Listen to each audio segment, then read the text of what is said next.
আমি এখানে নিয়ে নিলাম 1 পিস পেঁয়াজ, আধা পিস রসুন, 4 কোয়া রসুন, এখানে 5 পিস মরিচ দিলাম, আর এখানে 5 পিস পটল দিলাম। আজকে পটল দিয়ে মাছ দিয়ে রান্না করবো, সুন্দর করে দেখতে থাকুন অবশ্যই।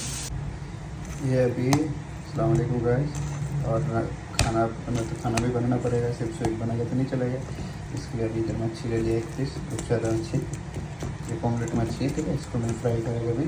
चलो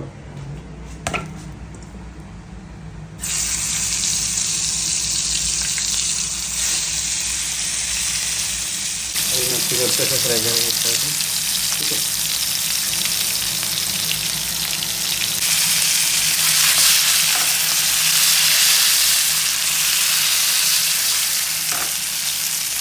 এই যে আজকে রসুন, পেঁয়াজ, মরিচ, পটল, মাছ ফ্রাই হয়ে গেছে।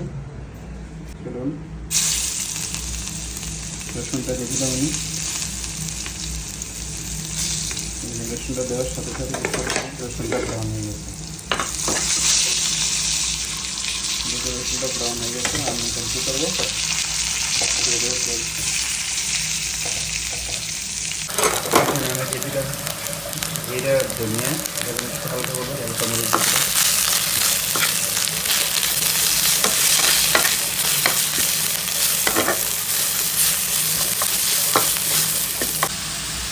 এখানে পটল দিয়ে দেবো।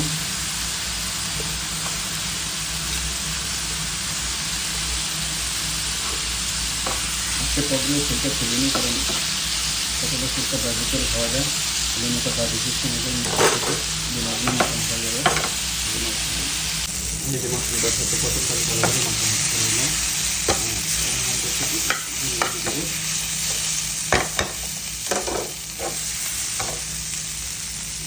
ভালো একটু হয়ে দেবি।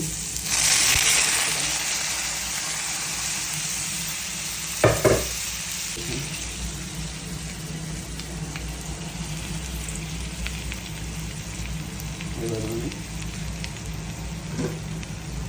10 মিনিট পর এখানে আমার পটলটা আর মাছটা একদম মাখামাখা হয়ে গেছে।